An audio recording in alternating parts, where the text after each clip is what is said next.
show. Hold on.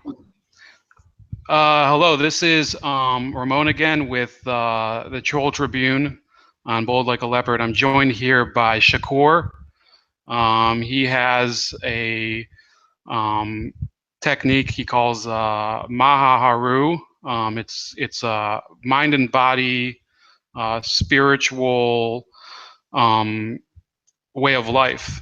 Or I mean, he'll be able to explain it more than me, but and I think like we're going to cover a lot of ground that I've never expected to in the next few minutes. And we're going to cover a number of topics, of course, that are current events, but it's also important to remember that despite the news, there's plenty of spirituality and, you know, just keeping control of people of your own health to do in your day-to-day life. You can't just focus on the news and the depression and everything. So Shakoor, could you please introduce yourself? Tell us exactly how your career has gone, how you got into this way of life, and you know, all of the experience that you have with the martial arts. Well, basically, this has been my life. I technically started training in, and again, I like to use the word mind-body exercise more so than martial arts, because when people think of the word martial arts, they think of strictly fighting and kumite or MMA and those types of things, even though, yes, I've done those types of things, but mind-body exercise encompasses more. Definitely, it deals with, it's a method or methods where a person gets a chance to really understand themselves and become a better person.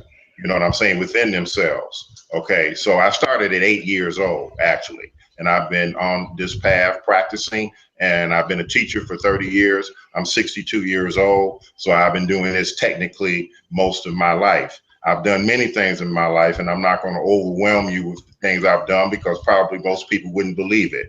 You understand? But I will somewhat try to keep it narrow. But I've had a very, I would say, interesting life, and a type of situation where I've come in contact with and worked with people of all races, political views, religious views, and I've come to a conclusion as a result of that. And most of the interactions, if not all of them, have turned out to be favorable. So in light of what's going on in the world today, an individual that I guess is a frequent person on your show asked me to possibly come on and talk because they felt that some of my viewpoints that I talk about among my friends might be something that other people might want to hear. So that's why I'm here today to talk with you and whoever's listening. Right, and by the way, we will have some questions in the chat. I'm kind of working on some windows here, so those of you that have questions in the chat, I'll probably get to them every 20 minutes or so, and I'm full of my own questions. We're going to go through a lot of topics, and like Shakoor said, this is a person, you know, there's a lot of people that we meet throughout the day that they give views that don't necessarily get represented in you know, print media or on air media, whatever it is. And that's why most of the people that I feature, they're people I just meet, you know, through interaction. And I think that's the way that it's going. So getting back to mind-body exercises, I mean, I was actually at one today. I was there about an hour and a half ago. Then I had a meeting with my dad to do some work. And, you know, it reinvigorated my day. I'd just gotten off 10 hours of work.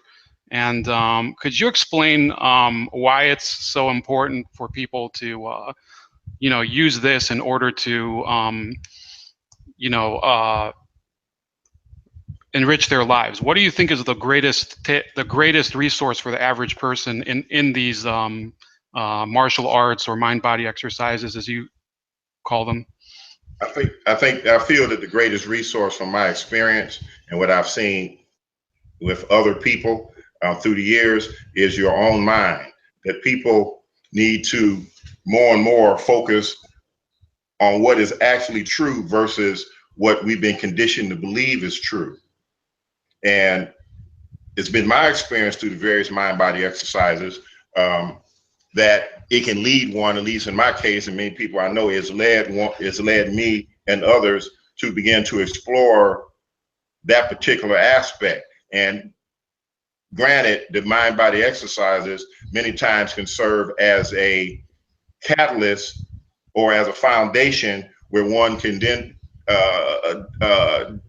and can be directed into other types of philosophy, schools of thought, what have you, for self-improvement, because everybody's personality is different. So everybody's attracted to different types of teachings in the way in which they're presented, even though all teachings might ultimately be saying the same thing, but the process in which one gets there is based on people's personality. So to me, no one teaching is better than another. It just depends on the person's personality. Kind of the in other words, what I'm teaching, what I'm actually saying is, it's an Aikido principle. I really don't have conflicts with people. So it's a non-conflict type of situation, because the actual conflict exists within ourselves. Most people exteriorize, so therefore they want to project their conflicts on other people based on how they were programmed. So therefore, this is, in my opinion, where racial issues come in, gender issues come in, religious problems come in, and all the kind of issues that exist. People want to fight other people or get other people to believe that their way is right and the other person's way is wrong, which in reality, everybody's going to be here. No matter how much we try to exterminate and get rid of certain things, it's still always here, and it always has been here since the earth has been here. So therefore, in my way of thinking, it's fruitless to constantly pursue one's mind in something that you really can't change. You know, people, great leaders or empires have been on crusades to exterminate groups of people, to wipe out groups of people, to conquer the whole world, but in the end, they failed. Some temporary success, they failed. Hitler failed, Genghis Khan failed, Rome failed, the British Empire failed, Japan failed. Yeah, they won for a while, they killed millions of people, but still in the end, they failed because it's a fruitless pursuit. But a person has to come to that inner reality. So what people do is exteriorize and want to fight other people because they feel that they're the enemy. But I don't fault people for thinking that, because we are trained to think like that. So I don't have faults with anybody. I don't have faults with white nationalists. I don't have faults with Ku Klux Klan. I have faults with people killing other people. I have faults with that. I have fault with anybody doing that. But I'm not mad because a person's a racist, because they were taught to be like that. That's what we call the inner imprint. So until that imprint changes, a person's going to think the way they think. It's just like going to a job interview. They say that first impression is what's left in a person's mind. So the first things we are taught in life and see, that's the imprint that's there. And I'm 62, so Jim Crow ended in this country, Jim Crow laws in 1967. I was 12 years old. So people that lived during that era have those imprints. The imprints of how, let's say, Black people were viewed as being genetically inferior, as being cursed by God, by many religious groups and religious doctrines. So therefore, not to be trusted, and all the different things that Jim Crow taught. So therefore, and what the media projected most in general. So I can't really be mad. I mean, yeah, it emotionally affects me to hear killed an unarmed Black man. I've been victim of that myself. Not shot, but I grew up middle class. But by the time I was 17 years old, I've been thrown on the ground at least 5 or 6 times by police officers, had guns put in my mouth, kicked in the face, called the N-word and all that. And I was just a gumpy kid walking from school. Okay? This was during the time, I'm not talking about with your pants falling down past your butt and looking some particular way that people have a problem with. I'm talking about wearing a suit and tie.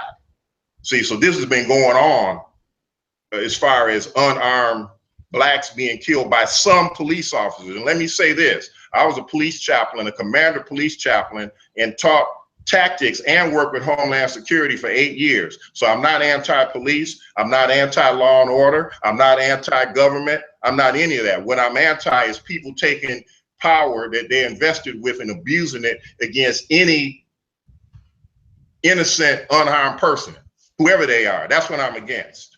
But I'm not against the police. Definitely I'm not against the police. I have a son police officer that's fire, and I have a daughter that works with the prosecutors. So I have two stepsons that served in Iraq. So I have no problem, you understand, with law and order or with this government. But what I do have a problem with is abusing people. That's what I have a problem with.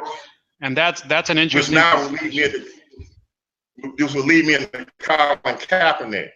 Colin Kaepernick kneeled because of the subject being unarmed black men being killed by police officers. And because we live in the age we live in now, people have the video cameras where they can take videos of it. Okay, this has been going on, as I stated before. I'm 62, so I know from the 60s up to this present, I know it's been going on, but it's only a small group of people that do it. But what do they say? One rotten apple can spoil a whole bunch. So it's not all police. It's not even most police. It's just a few people that make it bad for others and no one checks them. That's the reality of the situation. As I said before, I was a police chaplain. So as a chaplain, it's almost like you're a counselor. Police come to you and talk to you about a whole lot of things. And I've seen a whole lot of things. Okay. So I'm definitely not anti-police, but I am anti that when you make that pledge to support the Constitution and support and protect the American citizens, abusing and killing people because you have some personal dislike particular group of people. So I'm gonna take my gun and hide behind my badge as a cowardly act is wrong, and it has to stop. And it goes on so much because that's the reason why Colin Kaepernick took a knee. And that's the only aspect in what he's doing that I support. And the other thing I want to say, when people say, well, I fought for this flag, I like to make 2 points. Point A, if a person does research, they will find the first person that died for the American Revolution in this country was Crispus Attucks. He was a black man, a free black man. Also, it shows there were many black battalions that fought with George Washington in the Revolutionary War. Blacks fought in the War of 1812. Blacks fought in the Spanish-American War. Blacks fought in the Civil War on both sides. Blacks fought in World War I, because I have many relatives myself that fought in World War I. My father fought in World War II. He was at the Battle of the Bulge and at Normandy Beach. Blacks naturally fought in Korea, Vietnam, and all the way up to the present. Plus, we have many blacks that serve in police departments around this country and in every other aspect of American life that deals with protection and serving this nation. So people need to understand that. But when my father was, the last thing he talked to me about was when he landed on Normandy Beach and and he fought at the Battle of the Bulge. He was actually a tank. He was a commander of a tank, and he was a sergeant. And for a black man at that time, that was a pretty, especially as an uncommissioned officer. So that myself, my sons or grandchildren would be stopped and shot just because they're black. And so unless a person is black, probably if you talk to any black man, they would tell you a story where the police just stopped them for no reason. And that's something you have to worry about. Being stopped is fine. Show your license, proof of insurance, what have you. If a person's committing a crime or a person's endangering somebody, then of course, you're supposed to take action, no matter who they are, whether they're white or black. Now, people get mad at Colin Kaepernick because he kneeled, but I remember in the 60s when white youth took the American flag and burned it up because they didn't want to go to Vietnam. Nobody don't say anything about that. That's total disrespect. And on many occasions, I can remember white peace groups pulling down the American flag, burning it and stomping it because they didn't want to go to Vietnam. But nobody says anything about that, but everybody's up in arms about a man kneeling. So we need to look at the total picture. We need to look at the total picture. I think both acts, if the NFL had a rule saying that you had to stand for the flag, that's different. But if you look at the history of professional sports, there have been a number of athletes in baseball and other sports that did not stand up for the flag or come out for the flag. It's not just Colin Kaepernick and Mahmoud Abdul-Rauf over in Denver when he played with the Denver Nuggets when he didn't stand up. Those are not the only 2 people that didn't stand up for the flag. There have been many people that have done that. So we look at Roseanne Barr, the way she sang the national anthem, even though it did get a lot of discussion, it was almost like disrespect to the flag. But she didn't lose her job. She still worked as an actress. You understand? She disrespected. I mean, there's been a lot of people that have disrespected the flag. Taking a knee is not disrespecting the flag. Burning the flag is total disrespect to the flag. So what I'm asking people to do is take a real honest look at the total picture. At the total picture. And I think it takes a re-education in this country.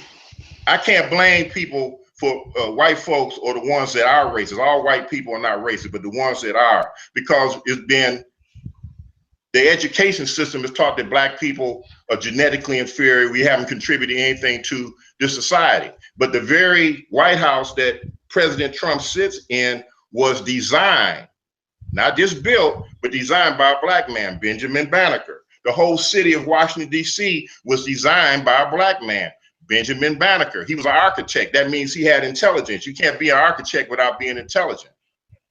And he was a free black man. He was highly educated. That's just one example. The stoplight was invented by a black man. So every time people go to a stoplight, a black person invented that. So there are many things that black people have contributed in this society, as well as Hispanics, Native Americans, and Asians. But since the subject is black and white, I'll speak on that. I think when we have a re-education showing the contribution of people of all cultures, this will begin to end the types of racism, or actually it's based on fear, ignorance that people have of other people.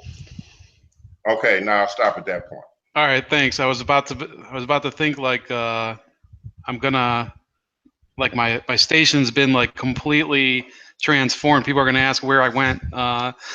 But yeah, that's, I mean, there's a few things I wanted to react to. The whole thing about the police issue. I've actually had a weird, reaction to the whole police versus, activists controversy. I don't trust the police either. It has nothing to do with politics. I just think people, by nature, I mean, my philosophy is probably pretty different from yours, but I think people by nature they desire their things. They're greedy. They hate.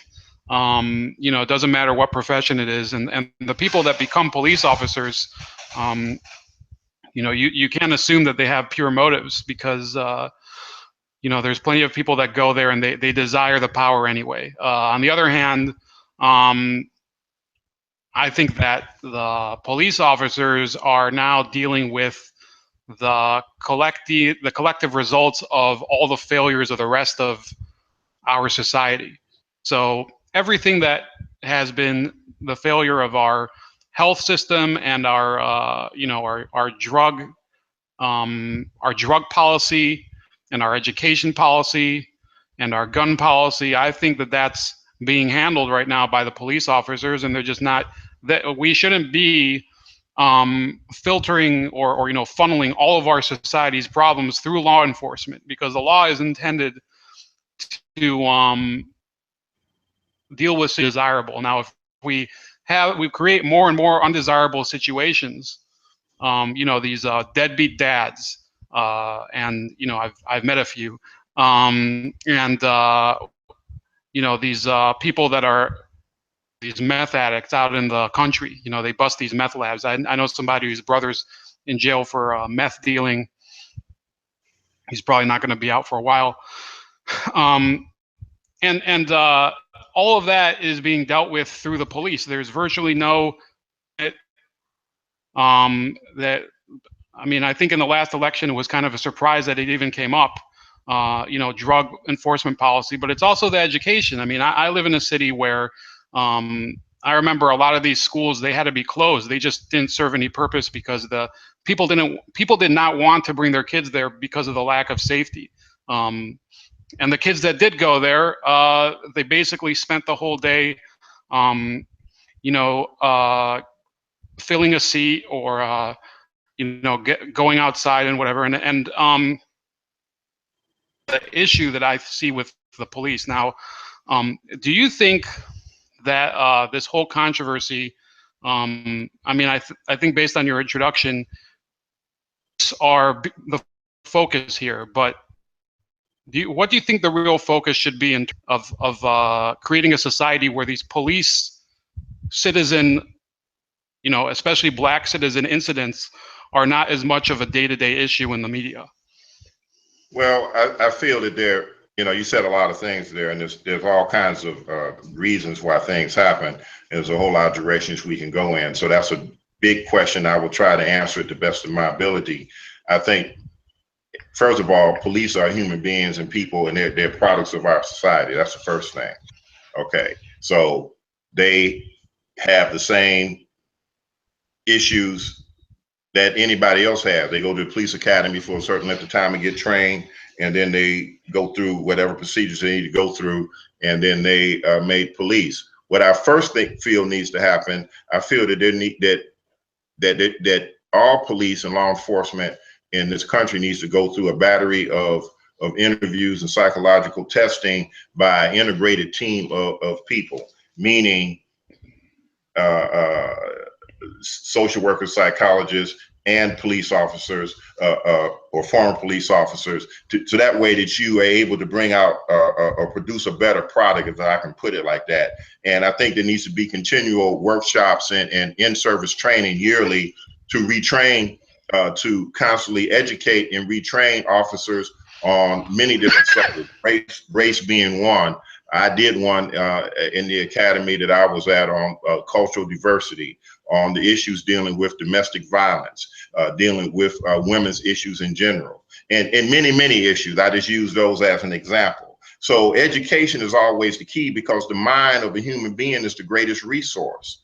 You know, so yes, there's many reasons why our society is like it is, and true, there are greed aspects from, we can say that corporations and people that are behind money, folks that make money off of conflict and off of pain and off of suffering. I mean, that is a component. There are many different components, but the key is, as we retrain people's minds, we can then look forward to a change in the future. Whatever we do today, there's a philosophy that I hold to, that if we want to know what's going to happen, how the future is going to be, is based on what we're doing now.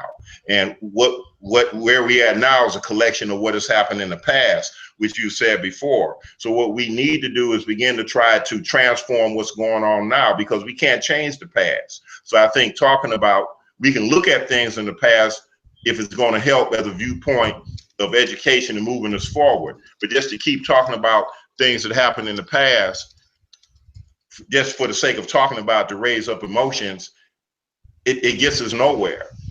But I think I do know that there are entities with lots of money that thrive off of confusion. That's a mind-body principle, that if you want to defeat an enemy, you get two. If you have more than one enemy, you get them to fight one another, and you can sit back and watch. So naturally, if you can ignite racial tensions, gender issues, and have people fighting one another, maybe the real issue that's affecting all the people we don't see.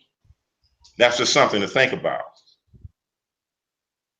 Okay, so now that we're on this topic, I think we're going to leave the Kaepernick for a little later, because I think I'm kind of liking the feel of this. I was going to bring up the issue of gun control. Now, I'm a mechanical engineer. I know other mechanical engineers with years and years of knowledge and manufacturing experience. Is the weakest opinion possible. I believe that there is no law, technology that will prevent firearms from reaching the hands of people that want firearms for whatever reason they may be, good or bad. And I know that based on the industry I'm in now and the industries I worked in, job. And yet there's a lot of people that think that citizen should not be armed, at least not with assault rifles, for example. There's people that say that the Second Amendment is outdated. What's your take on that? I mean, there's a lot of people in urban America, in some cities, and I don't know what the numbers are. It could be that it's only a few people, so maybe I should rephrase it. But they want to defend their businesses, and these are people of all races, you know, Koreans, Black people, Arab Americans. They want to defend their businesses. So what is your view on that issue of personal firearm ownership? Well, I feel Do you this. think it's a based on your own job? Yeah. I feel this way. I feel that the Constitution allows for American citizens to have firearms, and I feel that they should. Now, I feel if a person has a history of felonies and on their record, or they have they've been diagnosed of having various mood disorders and psychological disorders, I think that that could be that population of people would be in question. Also, people that might have a history of domestic violence or any type of violence, that those folks should be sanctioned, where they aren't allowed to be able to purchase firearms legally. But I think any American citizen that is above the age of 18 or 21, depending on the state, should be allowed to own a firearm. Along with that, I feel again, we had like a bad signal. I think we're back. Sorry about that. Along with that, I think that education, again, I think that firearm training and the philosophy and responsibility of firearm training is something that should actually be at least in our high school system, so that people are educated to be responsible. Along with, again, what I would promote is mind-body exercises, where people learn how to calm the mind and how to deal with inner self-control. So therefore, at that point, people owning firearms would not be an issue. So those are some of the conditions that I would feel would disqualify certain individuals. But to answer your question, I think that any law-abiding American citizen should have the right to bear arms. Okay, and does that cover? I mean, this is a weird category, because there's plenty of people I'd say I wouldn't want, and I mean, I'm literally saying people I know that own firearms that should not own firearms. Now, I mean, there was a hilarious report during, I mean, it was during election season, but a Chicago Sun-Times journalist wanted to check these gun laws, and he was trying to make the claim that they were too lax and any Yahoo could get them, and he got flagged for a domestic. His name was Neil Steinberg. He might be related to me, but I have Steinbergs in my family. I'm just laughing at it. But okay, so what do you see with the system? Why are some people saying that there needs to be more, and then some people like me say that there's no point? So what do you think of the system right now in terms of gun control? Should there be more stringency, or what's your? Well, there again, I'm not familiar with every law that's in place, but I did give some examples. Again, those people that have a history of violent crimes, people that have series of felonies and many violent misdemeanors, people that have been cited for domestic violence, people that have been diagnosed with serious mood disorders, psychological disorders, and on certain types of medication. These types of people, I feel, should not have firearms. Okay. Also, people that purport violent philosophies as a part of their religious belief or philosophical belief that it's okay to kill other people. I think that those types of individuals should be put those type of people should be sanctioned. You know, so no, I don't believe that anyone should have weapons, but I feel that any law-abiding citizen should have the right to bear arms, provided that they don't fall in the other category that I just mentioned. Anyone that maybe have a series of alcoholism, where it's proved through a series of DUIs and what have you, that might be another group that might need to be sanctioned or looked at, and that might be on a case-by-case basis, because naturally, you know, intoxicants definitely affect the mind, and it definitely affects judgment. So anyone that definitely is a confirmed alcoholic or drug abuser or what have you, I will be concerned about those individuals. How about this idea that's been tossed around? I don't know how high in the government it's being floated, but there is a movement to grant a federal concealed carry law so that all the states have standardized concealed carry requirements. Do you think that that's a good idea? You know, granted all of the conditions that you're talking about, do you think that it has to be streamlined across the country as opposed to the way it is now where state by state the standards are different?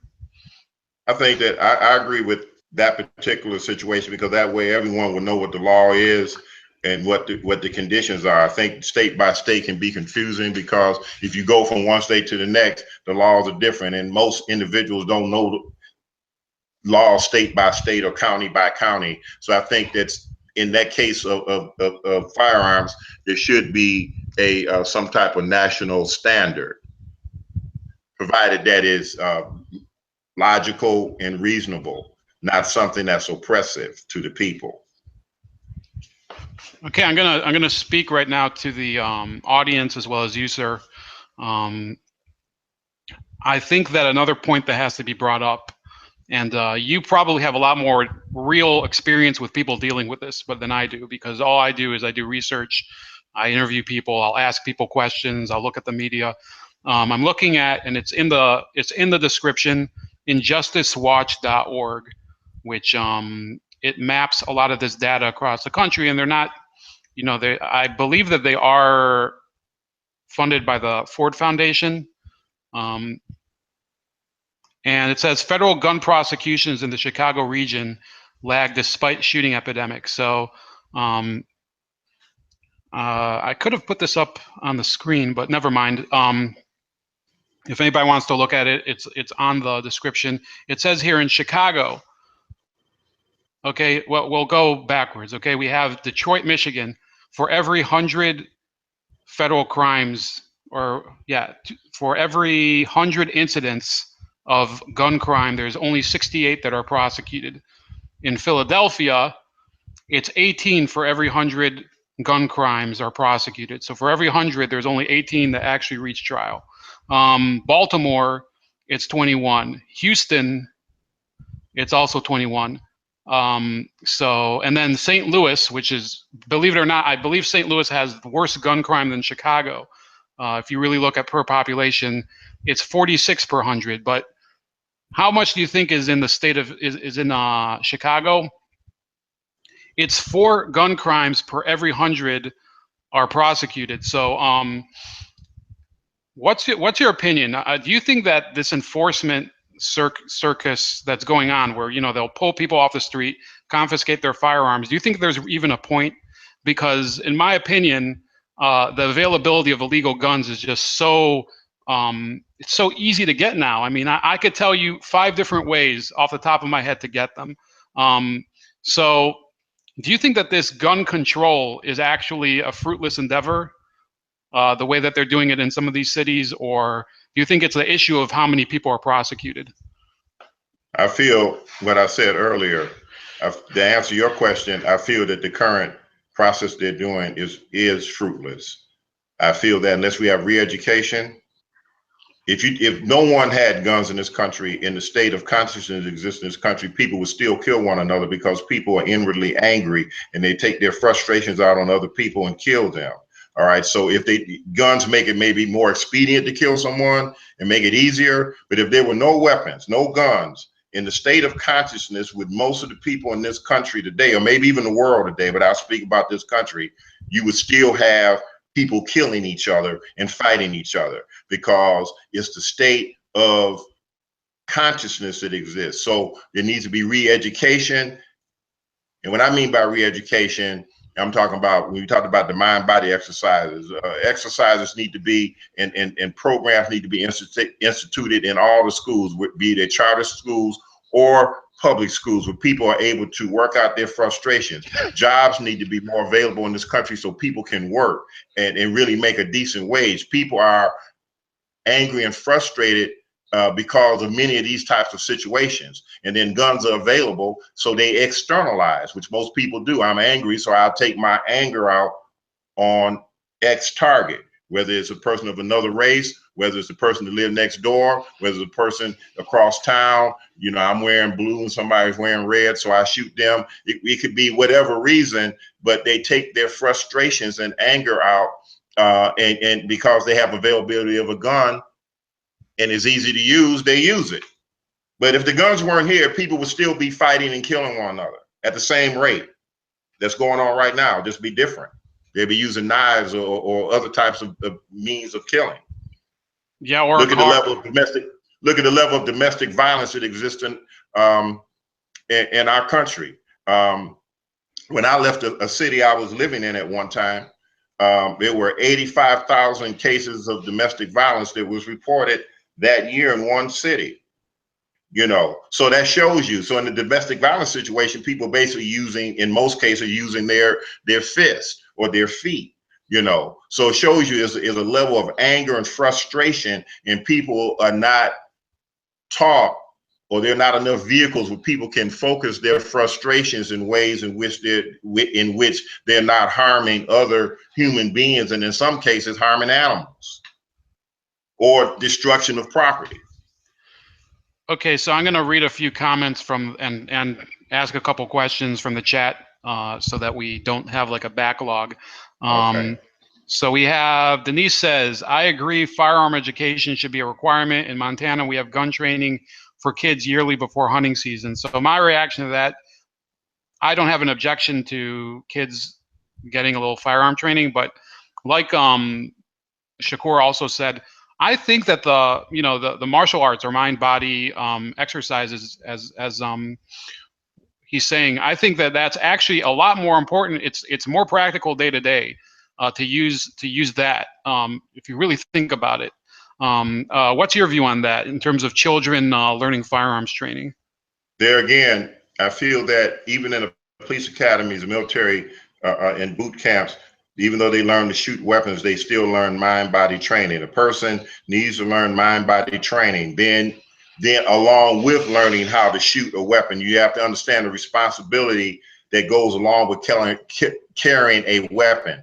You understand? So that one knows not to just use it, because one has to have proper control of their emotions. I guess that's what I'm trying to say. The person needs to be able to respond rather than to react. And the person needs to be very centered and use proper intelligence. And that comes through really understanding the mind, each person understanding their mind. So I think that that's what children need to be taught, as well as being taught how to shoot. Again, I believe in the Constitution. I believe that American citizens have a right to bear arms based on what I said, law-abiding citizens. I gave the categories of people that I think should not have arms because of the various situations that would be problematic. Okay, some other comments. Second Amendment should be the only gun law. Any free person should be able to own a firearm. Well, I think that he already answered that.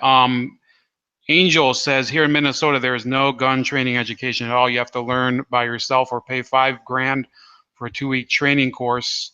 And that about does it. We have some questions are going to come up later for some topics we already have planned.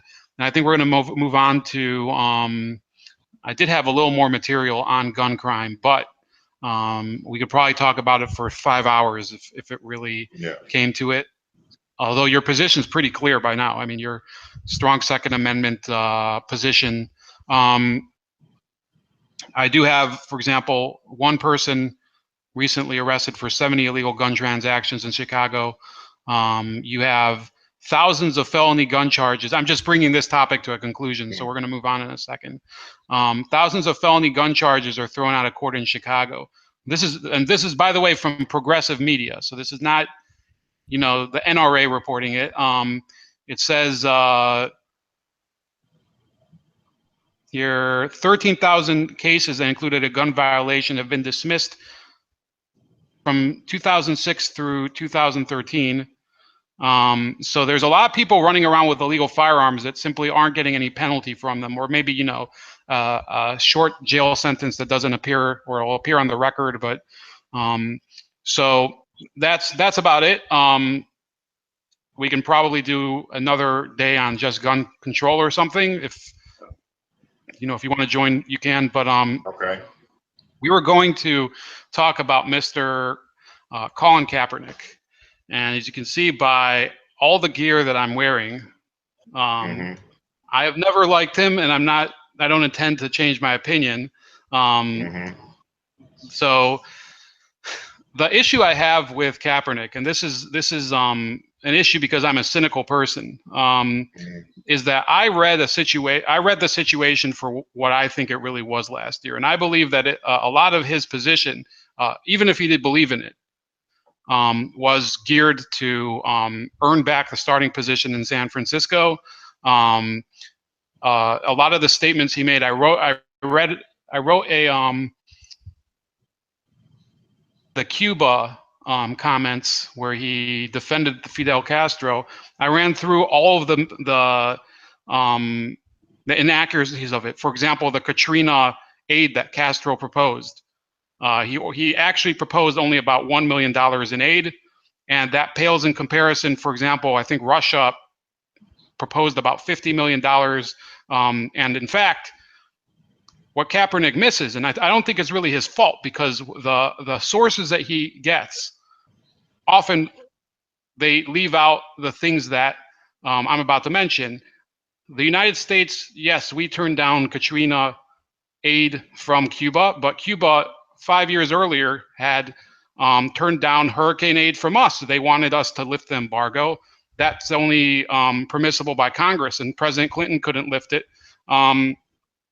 So I believe that one of the problems with Colin Kaepernick that are leading people not to embrace him, beyond obviously people have strong opinions on the flag that you mentioned, one of the issues is that he kind of has an arrogant attitude where he believes that he has all this knowledge that in fact is very misguided. And I read today, Doug Baldwin, who's a supporter of Colin Kaepernick, made an excellent observation that you basically alluded to earlier when you mentioned the flag burning hippies.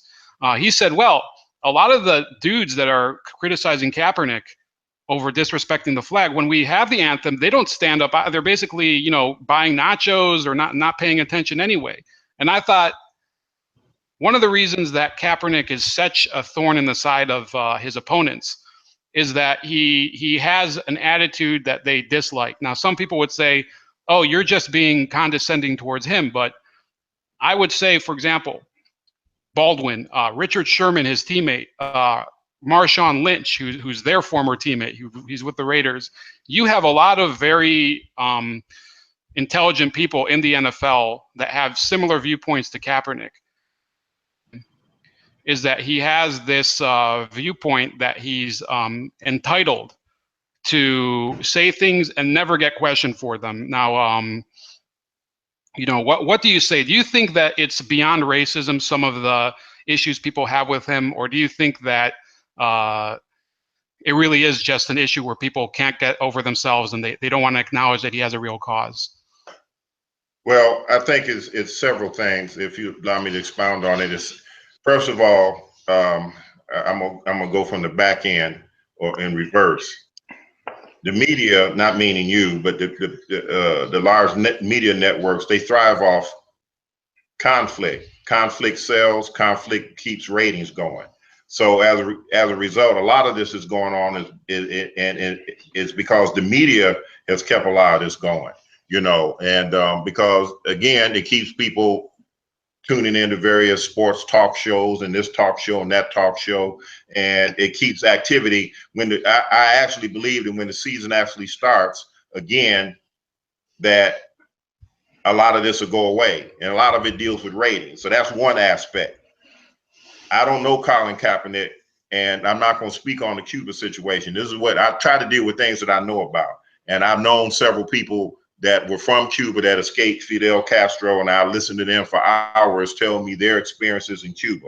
So him linking himself with Fidel Castro and all that kind of stuff, unless he's been to Cuba, he knows that situation. I think that's an issue he shouldn't have even got into. That's my personal opinion, okay? Because he doesn't know anything about that situation. as far as the situation I talked about earlier, as far as some police shooting unarmed black men, that's gone on for decades. Okay, is there another way in which that could have been addressed besides him taking the kneeling at the football game? Probably so. The NFL can make a rule that everyone stands. They can make certain rules on what needs to happen in relationship to the national anthem to resolve that issue. Okay. So that's what I think about that. As far as whether he did it to get a starting position, that's up to different people's opinion. There could be truth to that, could not be truth to that. I will say this though, I do feel, based on many of the quarterbacks that are in the league, especially second string quarterbacks, that definitely he's better than many of the people that are currently playing, and he does deserve a roster spot just based on his playing ability. Naturally, there are other factors that are involved, but that's really what I wanted to say about that. I think that there are other ways in which, especially when you have money, there are other ways in which you can re-educate or bring awareness to people about certain issues. That's my personal opinion. Would I have done that? No, I wouldn't have done what Colin Kaepernick did, but I'm not against what he did, but I wouldn't have done that. If I had the money and millions of dollars, I would use other mechanisms in order to educate and bring awareness of certain issues that are going on in society. There are far better ways of doing it, in my personal opinion. Yeah, and I think like Shakoor, you bring like a really realistic approach to it, and I think like some of your statements, I actually did a live stream earlier this week, or yeah, I think it was this week, where I talked about what's the real situation beyond, what some people are militantly saying that Colin Kaepernick must be signed by the NFL. There's a protest that's going to be going on. I think it's going to be next Wednesday. I think it's one of the weirdest ideas. I think that there should be a protest, and please respond to this after I'm done, but there should be a protest to get more jobs for all Black Americans and not just one person. And I made that clear. I actually said that to one of the other YouTube creators I talked to on his show, Anthony Logan, that you can't look at just the symbolics.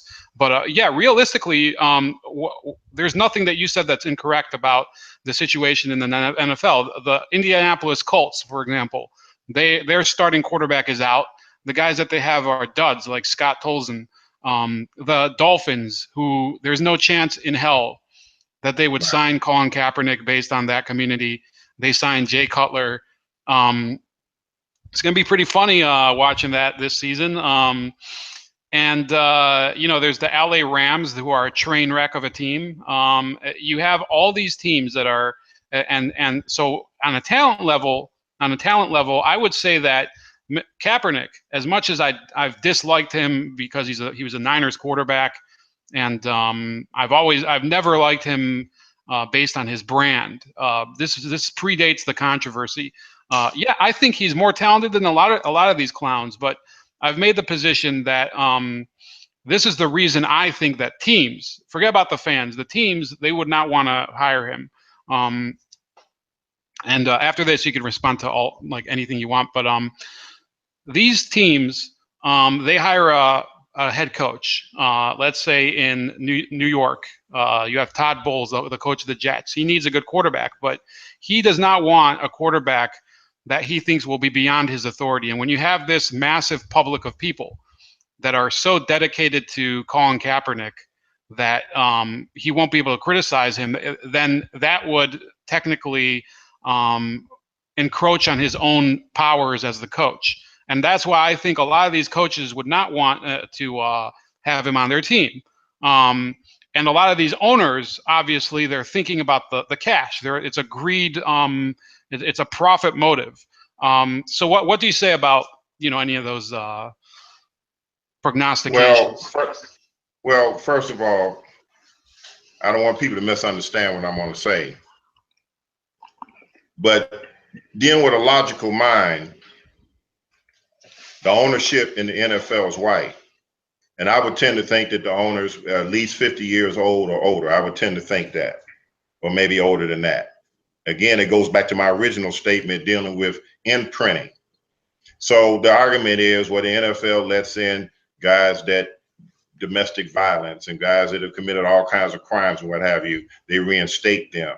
Well, part of that has to do with it as far as owners are concerned. It's a two-part answer I'm going to give, is because the expectation that they have of the average black person is that they're criminals, thugs, and lowlifes anyway. So they expect a guy to commit domestic violence. They expect a guy to do B&Es and robberies, or have a illegal gun on him, or shoot himself in a club, or get in a fight, or whatever. This is what's expected.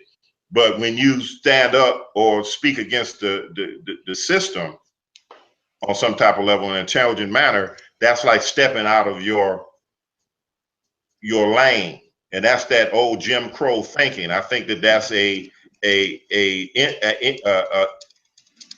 imprint that's in the mind of the people that own the NFL. That's part of it. The other part is, as I said before, it's the wrong venue. If I'm a professional football player, or I have whatever my profession is, I go to work to do that particular job. If I have some other kind of issues, I will address those issues through another venue. I'm not going to use my job, which is not based on whatever the issue is, to express that. That's my personal opinion. You know, if I'm a football player, I'm there to play football. If I want to address police brutality, then I'm going to address police brutality, and I'm going to take my money and set up websites, maybe even set up a town hall meeting with police chiefs, with various football players and police chiefs, and get media attention that way to try to come to some type of conclusion. There's a lot of ways in which this can be addressed and get national attention. But I would not use the football game. Not only does Colin Kaepernick, anybody else using a game to express their views, because people come to see the game. And the bottom line is, the owners need to make money. People come to see a football game, not to deal with, they want to come and relax, not deal with political and racial issues on either side.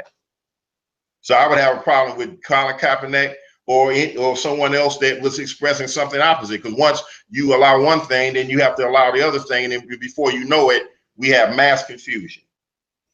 Yeah, and I think we should add that, you know, as much as I don't like, you know, I don't like Kaepernick, that you have to admit there have been things that he's been doing since the controversy broke out. He did the donation of a lot of business clothes to ex-convicts. Yeah. So you can't just, I mean, it would be easy for me to go on video all the time, bash him, you know, and talk about the flag and everything like many other people have. But you know, when you really look at the issue, one of the real problems that I have is that because of the focus on Kaepernick, which I think is due to hype, like you were talking about, you actually mentioned it before I did. There's a lot of issues that go ignored. You have this. I've said it to our friend, our mutual friend, that Miguel Cabrera, who's a baseball player, one of the best players of the past 20 years, he's been dealing with his mother receiving extortion threats in Venezuela. Almost zero coverage in the media on that. Nothing. Right. USA Today. So, you know, with all due respect, and I think Kaepernick, realistically, you know, being a football observer, I'm not going to call myself an analyst, but an observer since I've been like 7 years old. I think he will play this year, and I think people are going to have to just deal with it. And it's, you know, we're just going to have to let it be. So, yeah, go ahead. Racial incidents and sexual incidents make money for the media. And anytime you can come up with something that's going to generate racial stuff and that excites people's emotions, as well as sexual issues, scandals, and what have you, this keeps the masses of people, this is my personal opinion, they gravitate towards those things. It's like you mentioned, Cabrera's situation and his situation in Venezuela, and there's situations that are going on many places in the world, and there are other kinds of situations that are going on that are chronic in this country, but it doesn't get addressed because of these emotional issues, which really the media is not really giving any kind of solution. It's just feeding people's emotions and causing people to get angrier and angrier. This is why, again, I advocate people to focus through sitting still. I'm not talking about meditation, but sitting still and calming the mind so that therefore they can think clearly and not react to stimuli that might not necessarily be accurate or even logical. On both sides, on all sides. Because if I would want to bring an issue to police brutality, again, I would have a town hall meeting. I would have a press release to address that. If I kneel down and don't kneel, if the flag is being raised and I don't kneel down, the average person in the audience don't even know why I'm doing that. Because they don't see the association. So yeah, people will say you're disrespecting the flag, I fought in the war and what have you, because they don't see the association between police brutality and stand up for the flag. Most people don't see that connection, you see. So therefore, I'm gonna do something to where I'm gonna address exactly what that issue is by getting together with myself. Let's say I was Colin Kaepernick, so I would get Richard Sherman or other athletes that had similar views, had a press conference that would draw media attention and exactly address that issue. And I think there people would understand. If you really want to address that issue, then address the issue, but don't use something else where people won't necessarily understand what it means. They don't. Because if you kneel right now, we went somewhere and the national anthem was played and you decided to kneel, I wouldn't know why you did it. I wouldn't know your reason for doing that. I couldn't associate it with from the audience if you'll take it. Okay. Yes. And it's a quick one. Dean asks, I heard Kaepernick was going to be inducted into, he said, the African American Hall of Fame. I don't know if but it's the Smithsonian Institute. Do you believe that he deserves that honor? So did you care to address the question? Well, it's hard for me to say at this point. Maybe 10 years from now, if I'm still alive, I can make a better statement on that. It's just like when Rosa Parks went and didn't sit she went and sat in the front of the bus rather than sit in the back of the bus. No one knew that particular incident would be a significant movement, a particular act that speared the civil rights movement. So maybe Kaepernick doing what he did, for whatever reason why he did it, has sparked all this discussion in the country about race relations. So maybe 10 years from now, if in fact, as a result of this, some positivity comes out of it, maybe I could say that. Right now, no, I couldn't. I would not say that, because to go into a Hall of Fame, that's something that happens over time. You don't go into any kind of Hall of Fame based on actions that you do in 1 year. No one goes into any kind of museum or Hall of Fame based on actions in the last that you do in 12 or 24 months. That's something that usually bestowed on you after a series of body of work in a period of time. So that's like a very astute answer. Based on the times, and I'm getting a lot of questions about Dean and I think also Angel, if I'm not mistaken. They were asking about social justice warriors. Okay, and this is an issue that some of the people that are these are workaday people. They see these college students right now on the campuses. Why do you think? And I know you live in, is it Northern Florida, right?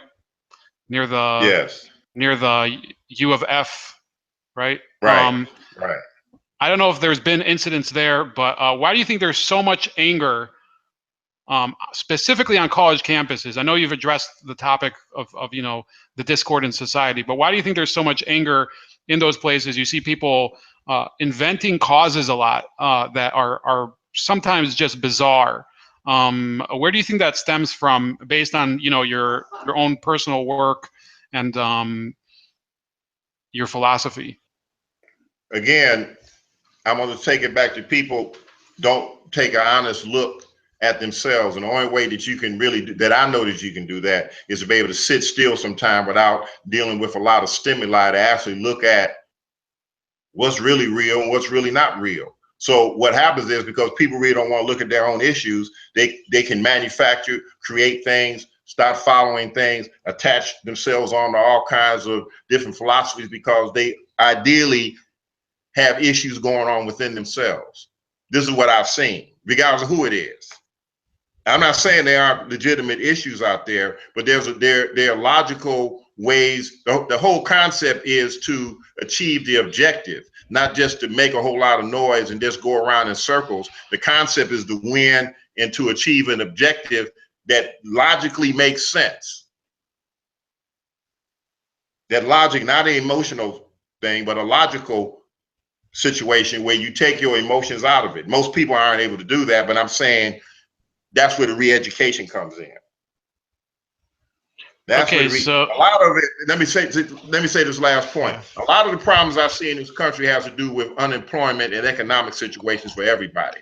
Matter of fact, the research I've done on even race riots in the past had to do with economic situations. And when people economically deprived, and then they're being told that the reason why they're being economically deprived is because of another group is responsible for it, it leads to this type of situation because the puppet master, whoever they might be, they're manipulating things. That's my personal opinion.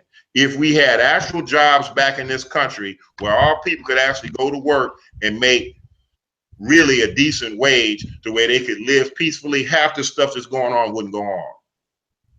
Period. With white people, black people, Hispanic people, and anybody else. Most of it has to do with people are unemployed and their way of life is just decimated. The American way of life is just decimated. So what we're doing is turning on other Americans, saying it's their fault.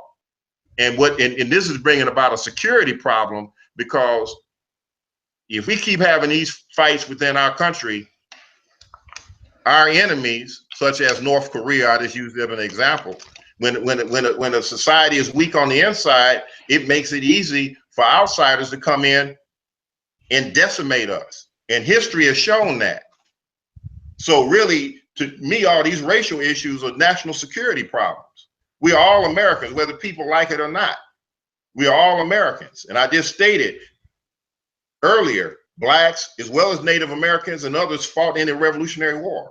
Every war that's gone on in this country, blacks and others have fought for this country, not just whites. So therefore, everybody has a stake in this.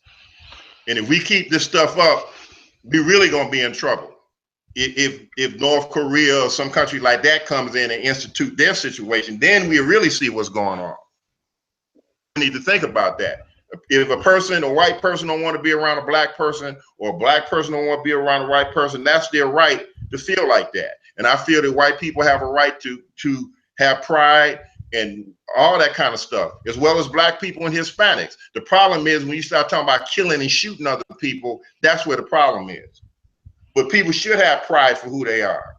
I totally support that. okay, so let's good thing that you brought this up, because it's actually uncomfortable for a lot of people. I was talking yesterday with a teacher, and we both agreed. And for her, it was like a much more sensitive issue. She can't talk about these issues at her workplace. Obviously, it's not appropriate to bring this up everywhere, but she can't bring up the current situation in her workplace. It's emotionally taxing and potentially dangerous if you say the wrong thing. The same thing in my office. I try to stay away from it. Sometimes I get prompted because people know that I have these views. But you know, we have this forum here, and I'm very happy to have somebody like you bring like a perspective based on, you know, your years of experience. Charlottesville, Virginia, and the whole you know, crisis that's developed out of there it's become a national issue. They are talking about the president, his reactions. Did he react enough?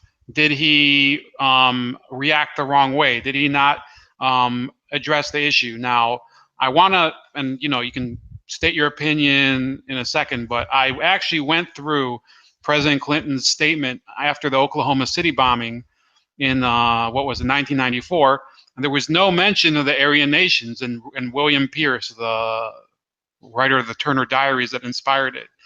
And I find it, you know, I'll criticize this president. I don't like his Secretary of State. I don't like his Treasurer. I don't like the fact that he's not going to audit the Fed.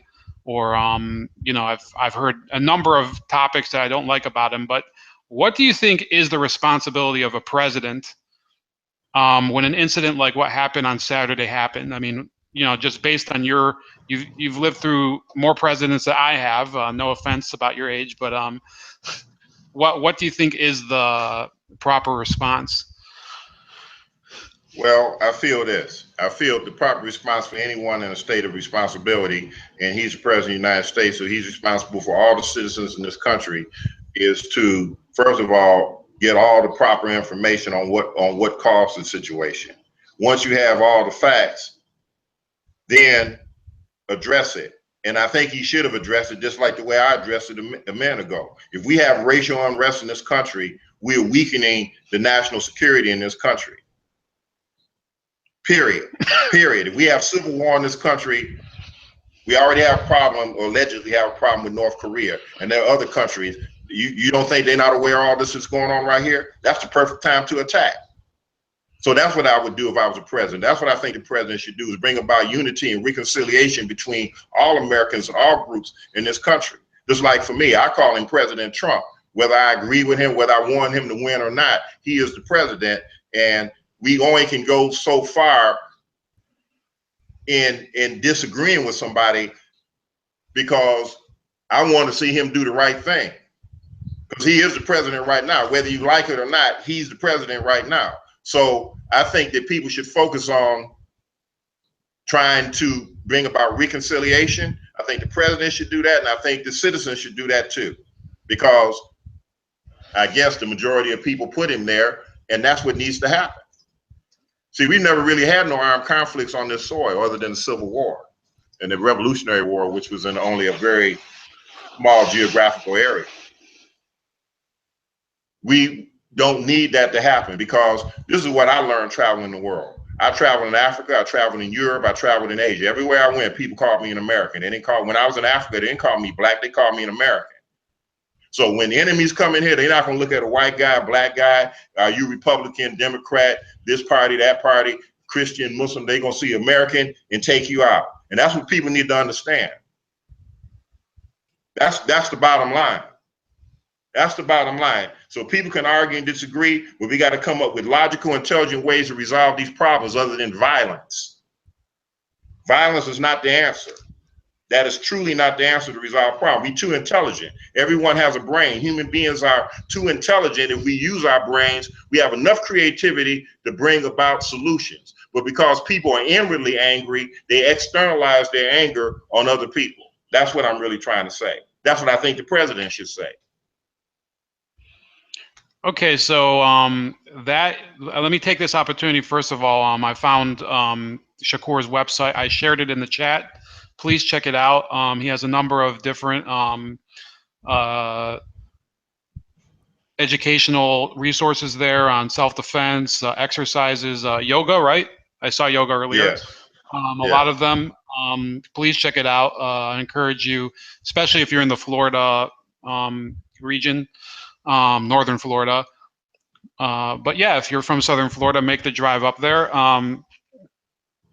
Anyway, I did want to talk about white nationalism, and after speaking to some of these gentlemen, so far they're only gentlemen that I've seen, but I see these white nationalists, and I actually read about it when I was probably in middle school, which would be in the late 90s, that there is a problem with multiculturalism in terms of education. And let me explain why. The way it's been done is that it is shaming people, the so-called white people, whatever you want to define that as, for their heritage. And then they have been educated, and it's been revealed through media and through interactions with them that these people they can go, the people that experience this and really, you know, have it imprinted on their character, they can go either way. They can become, there are these people that become, you know, genuinely self-hating as white people. And there have been examples of that in the past couple of years. Rachel Dolezal is a classic example of somebody like that. When I was a kid, there was the kids that they would wear the do-rags. They were white kids and wore do-rags.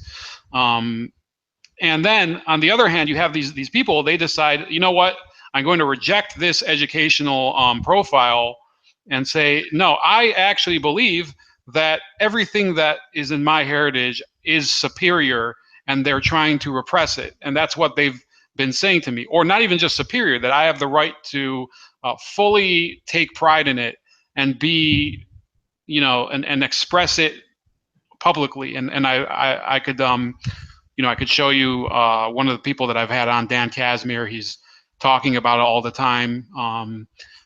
What's your opinion on that? Do you think that we've created this generation of these guys that are striking back, or is this really? Do you see a different causality for this?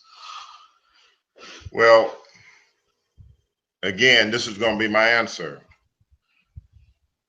When I sit back and look at human behavior and cultures, all cultures have done and have contributed to this world that we have in a positive sense.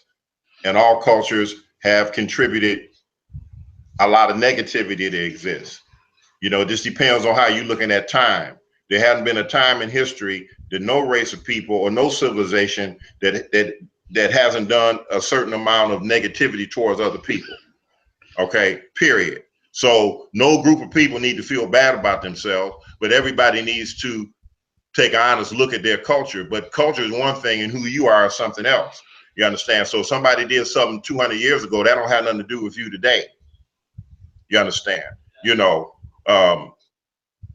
so we have to look at, a person has to look at the totality of what existed, you know, and there are certain things that happened in this country. Native Americans were slaughtered and killed in this country. That's a fact. Slavery existed. Slavery was a business though. Black people own slaves too. So it's not so much about slavery, as a black person, it's more about Jim Crow laws. Okay, but the wipeout of Native Americans in this country is something that people need to look at. It's something that we don't like to talk about. But the issue is people really don't want to look at their own personal faults. And if you want to deal with a nationalistic view, people don't want to deal with the shortcomings of what their culture might have done to other people. But the thing is what we're going to do right now. Because a person can make up whatever they want to in their mind and hype themselves up and say that my culture is better than another culture. But the reality is that's not true. Nobody's better than nobody else. You see. And so a person that says that, I tell them, well, don't drink Coca-Cola because the black person invented Coca-Cola. So don't drink no Coke products. Don't listen to no rock and roll. Don't do anything that black people have something to do with. And if you get an accident, don't get no blood transfusion because Dr. Charles Drew invented that. That's what I would say. So, you know, we are interdependent. It's something, there are things that white society and civilization created that's been good for the worldview, and there are things that black civilization has done for the worldview, and the Asian civilization and the Hispanic civilization and Native American civilization, and on and on. And if we want to start saying we hate other people, then we have to extract everything that those people have contributed to the worldview, and we'll find ourselves in big trouble. We'll find ourselves in big trouble. It won't be nothing we can do. You know what I'm saying? We need to stop eating pizza and spaghetti because that came from the Chinese originally, and gunpowder because that came from the Chinese. And so we start extracting everything out. Hey, you know, so that's what I would say to that. You know, it has to do with inner anger. White nationalists are no different than other people that are separatists that feel that their race is better than other people. It is an inner anger and low self-esteem. That's what it is, period. And this is nothing new. This is nothing new. Through history, we've had people come up to say our race and our groups of people are superior, and they went about trying to wipe everybody out. Never worked. They killed people, but it never worked. We are right. Our religion is right. We're going to wipe everybody out. They're going to follow our religion. Our race, our culture is right. We're going to wipe everybody out. It never works. And if a person look at history, they'll see it never works. So where they say, if you keep trying to do, you try to keep doing the same thing over and over again, expecting a different result, that's a sign of insanity. Need to do something different. So that's what I have to say to white nationalists or any other group of nationalists. It's okay to be a nationalist as long as you're not talking about harming somebody else. If you want to glorify your race and your culture, right on. But don't do it to the point where you're going to harm somebody else or invoke other people to harm other people. That's where the problem comes in with me. And it's against the Constitution.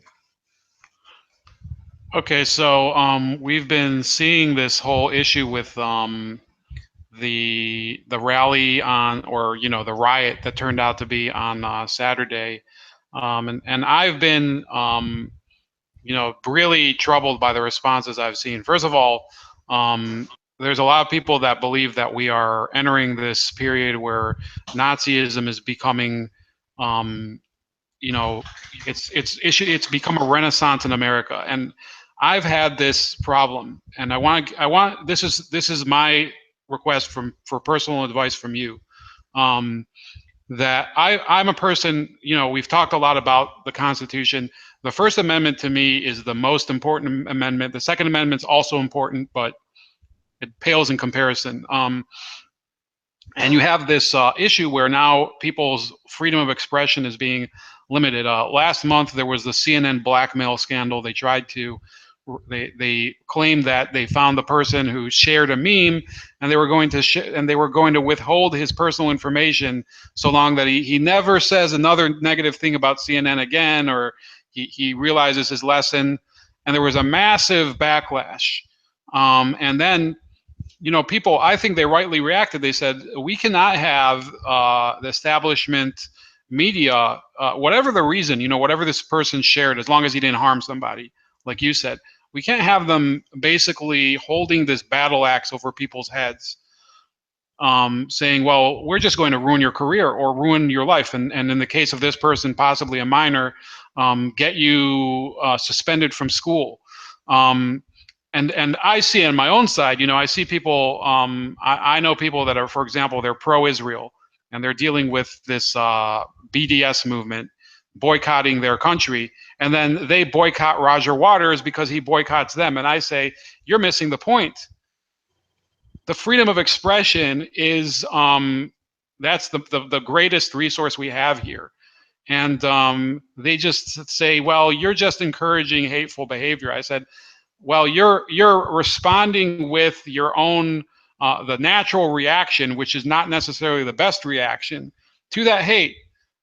And I think it's the worst possible response. Now, what's your opinion about this whole issue? It's something that weighs on my mind all the time. And the actual question again is what? What do you think about how do you convince people that the freedom of expression should not be just policed by these corporations and the government and special interests? Well, let me say this. That's a difficult question, but I'm gonna try to answer it. The first book my mother read, I'm gonna ask you a question by answering this way. The first book that my mother read to me was the Bible when I was 5 and 6. The next book I read was Rise and Fall of the Third Reich by William Reich, if I have the name correctly. Nazism and the philosophy of Nazism, from everything that I've studied, has been here. It might be more expressed now than ever before, but as I was talking to a friend earlier, I think the year was 1938. I might be correct, it's 37 or 38. There was a rally held in Madison Square Garden, 20 or 30,000 people in support of the American Nazi Party, in support of Adolf Hitler. The head of the American Nazi Party went to Germany, met with Adolf Hitler, and came back. That let me know right there that America, you understand, or many people in America have those type of leanings and those type of feelings. Okay, that's based upon that, because technically, Germany, well, at least in 38, they weren't an enemy, but 41, we declared war against them. But actually, we declared war because of what the Japanese did. And I was telling someone the other day, it's very interesting. The Japanese surrendered in 1944, and the Germans basically technically had a greater military strength. They had the V-8 rocket. Technologically, they were probably one of the most advanced armies on the planet. But we decided to drop two atomic bombs on Japanese, which were non-white persons, which militarily seemed like they should have dropped it on the Germans. But I don't want to get into that debate because there are all kinds of World War II people that would debate, argue, and go back and forth on that. There again, Nazism, if a person wants to be a National Socialist, that's fine. The problem is in killing other people because you think you're better than them or that they don't deserve to exist on earth, or maybe you don't consider them to be human beings. That becomes the problem.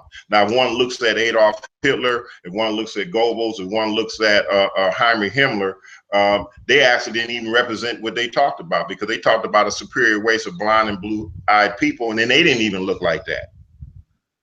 You see, so some other kind of issues that Hitler had, because Hitler was half Jewish, so he had a problem with his mom. Also, Hitler had 9 girlfriends in life. All of them committed suicide. So he had some psychopathic problems, you know. So there again, it deals with inner violence. Inner violence. People are angry with themselves, so they attach on to philosophies so they don't have to deal with themselves. They can externalize their angers on other people. That's the answer I'm going to give, because most of the answers, most of the problems that exist deal with that. So again, a person, if they want to be a Nazi or National Socialist, that's fine.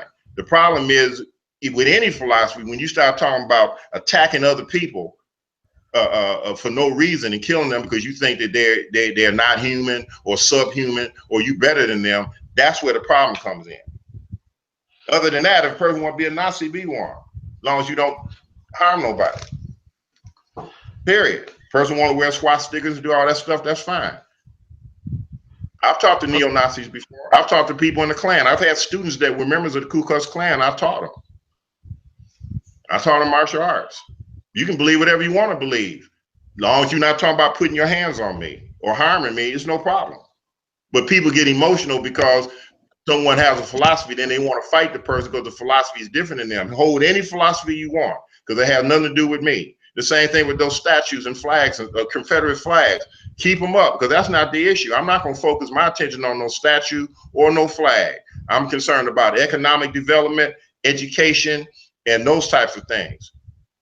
Not arguing and worrying about a statue. That's putting concentration in something that don't make sense. Because you can put on a statue, it's not going to change the mentality of people. If they knocked all those statues down and pulled down all the Confederate flags, all it's going to do is create more enmity, because the war, the Civil War wasn't even fought over slavery. That's the first thing. So people need to understand that. I'm a black person, but you got to deal with what's true.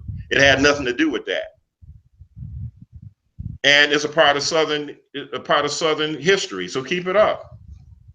Because that's the case, we would have to take all the presidents that were slave owners, we'd have to get rid of all their images. We'd have to change all the images on the dollar bill. We'd have to get rid of all that. It don't make no sense. It don't make sense. So what we need to do is focus on where we at right now. Education, reduction of crime, getting drugs out of the neighborhood, out of everybody's neighborhood, not just black neighborhoods, white neighborhoods, every neighborhood, because drugs have destroyed the fabric of this country, period. And re-education and get some jobs in this country so people can work. I mean, jobs that actually pay, that pay a person a decent wage with medical care and all that type of stuff. That's what we need. All this other, and so the reason why, the fact that we don't have that and all this outsourcing that's gone out, which is basically slave labor in other countries, we have these issues that are going on in this country because people are angry and they turn it on one another. And then when they get rid of all the other, just say one group gets rid of another group, then they're going to turn on each other because the violence just keeps on going. It's like cancer. It just keeps going.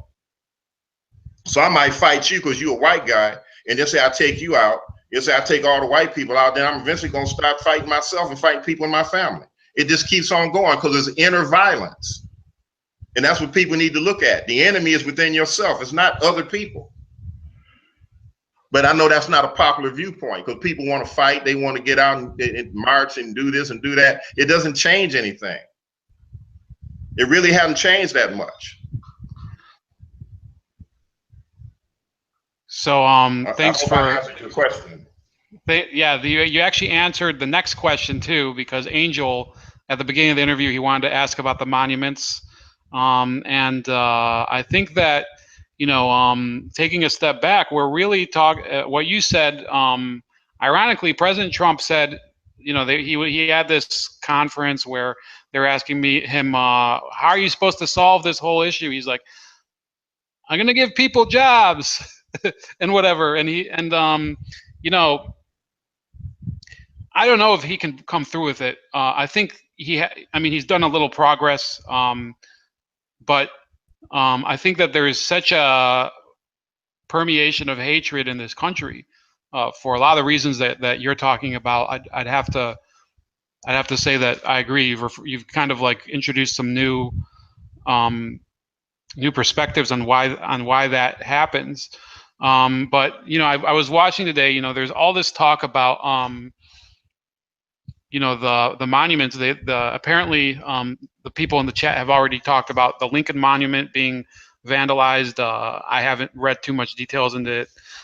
There was the Jefferson Memorial. I think Reverend Sharpton called it. Hold on, I have this. I apologize. 1 second. I have to silence this. Sorry. The Jefferson Memorial. He said that it should be defunded because Jefferson was a slave owner. And I was surprised. Ben Carson says that his home was struck by vandals today, which I'm just reading through right now. I don't know. I mean, this isn't even a question, but I think people have to stop taking such a personal stake in this and you know, striking out at people that they hate. And you know, I have that urge too, because there's people that are in the public spotlight that I dislike very much. You know, I think that they're ruining the country. They're making us go bankrupt. You know, I don't know where to go from here. We're kind of we're creating a country where people are closing the world off from themselves, and they're creating an island of comfort. And when they go out of that island of comfort, they leave this little world where they're this nice person, and they suddenly become. They're like, I'm going to be a nice person to the people that are nice to me, and then with everybody else, I'm going to become this viper and just strike out at them. Do you think, I mean, you've lived through obviously the Jim Crow era. Where do you think human decency has gone since then? Do you think there has been a change? Has it gone down? Has it not changed at all? What's your observation of just human society? Well, this is what I feel, and you know, it might sound very conservative, but basically what I've seen is this: the legalization of alcohol, and then the input and the availability of drugs has been one of the and the lack of jobs and outsourcing of jobs have been one of the, not the only, but one of the major destructions of the fabric of this country. That's what I've seen. That's where common decency, respect, and all that is gone. Broken homes, fatherless homes, this everything you see is a result of, basically, in my opinion, those two basic things. People don't have jobs, people don't have money, people don't have no hope, so they take drugs and they just numb themselves. And total destruction of this human values and stuff that have been, especially in the 70s and 80s, and then in the 90s and 2000s, then the society and the media began to become more conservative after 20 years of allowing people just to say, do your thing, just do whatever you want to do. So it you know, it was good on, you know, it was necessary maybe to break up some of the constrictions that were in our societies in the 20s, 30s, and 40s and before then.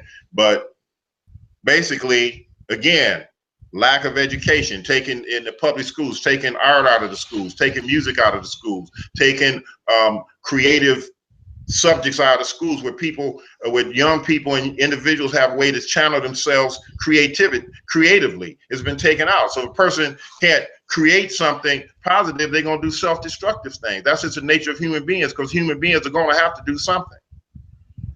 Music's been taken out of the community, out of public schools.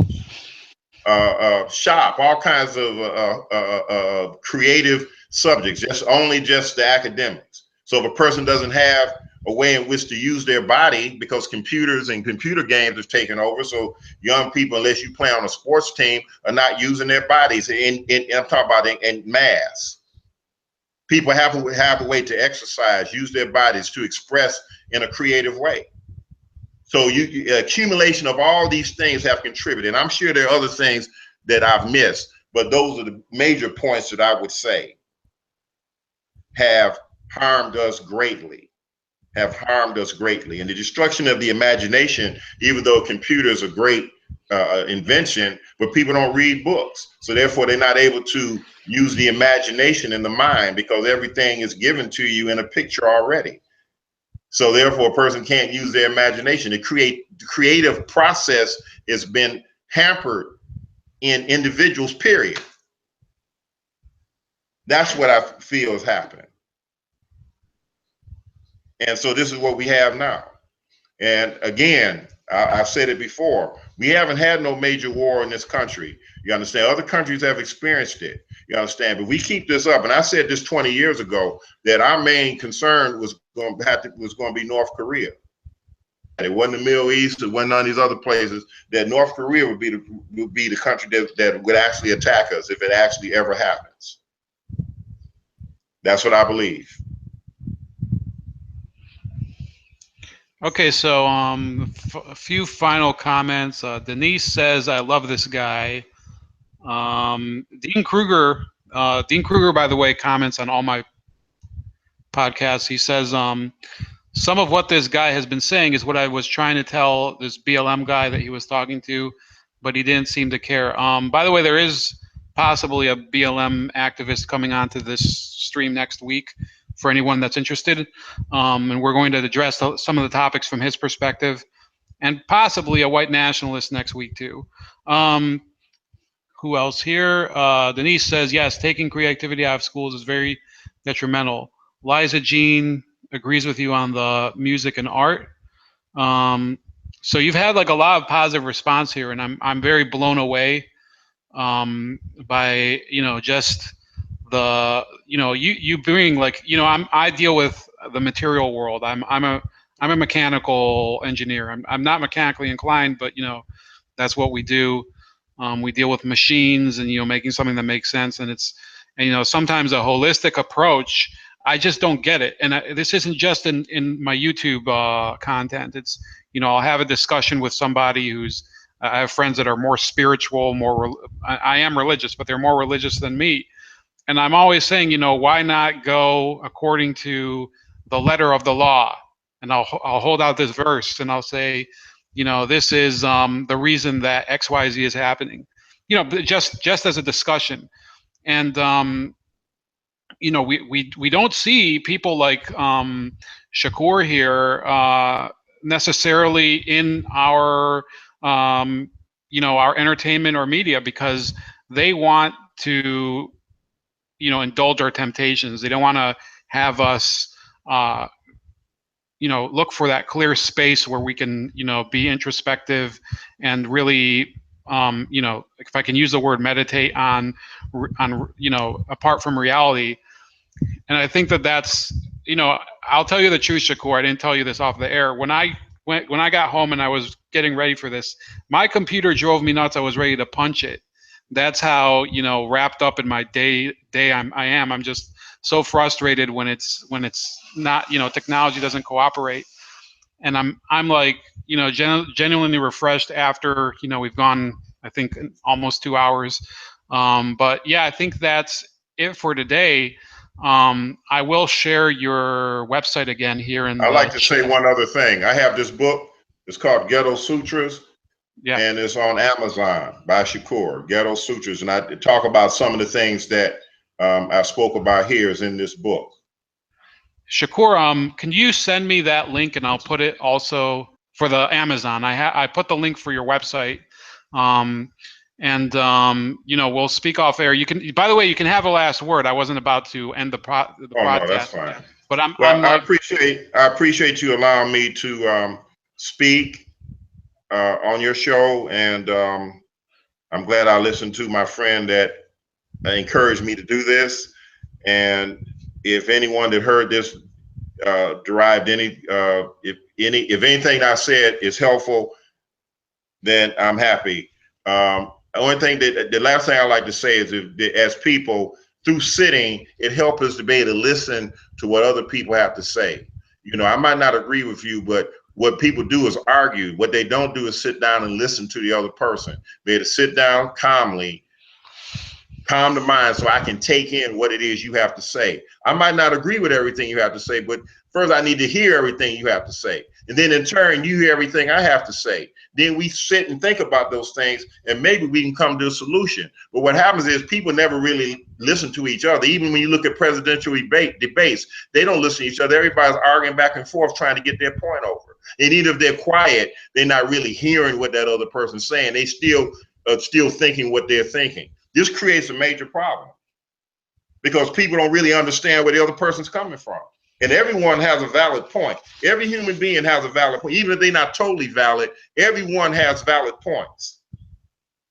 And that's hard for a lot of people to accept. Every human being has some valid points. Some valid points. It might be misdirected because maybe they don't have all the information. And that's why we need to listen and understand and expand our understanding. And maybe what we're upset about, maybe we find out there's actually a simple solution to it. That's all. I appreciate you allowing me to talk. Yeah, and I appreciate, and not just me. I mean, if you were to look at the chat, which I don't know if we're going to see it in the actual video, but these guys are like, you know, clapping with the emojis, which, you know, emojis are kind of funny, but they're saying like a lot of rave reviews here. So I encourage people, please check out the content. Liza Jean wants to know, do you have a YouTube channel? That's on my, if they go to the website, they'll see the YouTube channel there. But the YouTubes are basically me teaching mind-body exercises. I'm not really talking about what I'm talking about here. That's only in my book. But yes, I do have YouTube channels where I'm teaching Tai Chi, yoga, and Kung Fu and those things. So yes, I do have that. So I'm typing in the chat, the title of your book, Ghetto Sutras. And the subtitle is the consciousness of transcending suffering and racism. That's the subtitle to the book. So yeah, I put that in the chat, and you know, I'd love to have you back. We'll talk off air for a couple minutes just to you know, talk about like, you know, some other questions.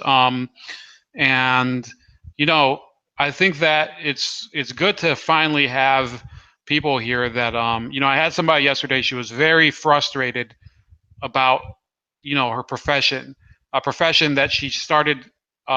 She expressed, you know, a love and empathy of it.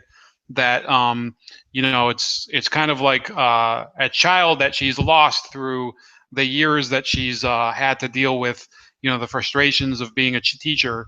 And I'm glad to have somebody here who does have seemingly like a clarity and satisfaction from their job.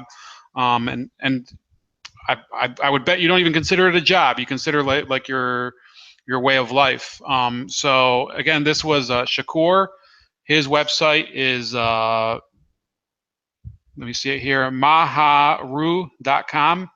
I'm putting it again in the chat, and you know, you're welcome to come back again if you ever want to share some more. Thank you very much. I'll be more than happy to. Thank you. It's been a pleasure meeting you and talking with you. And it's been a pleasure to talk to all the people that were listening to this program. I appreciate it. Thank you. And if any of you out there in the audience would like to be featured or know somebody that would like to be featured, please contact me. The contact information is already in the description. And you can contact Shakoor as well through his website. This is Ramon, Bold Like a Leopard, with the Troll Tribune interview series. And until next time, stay bold.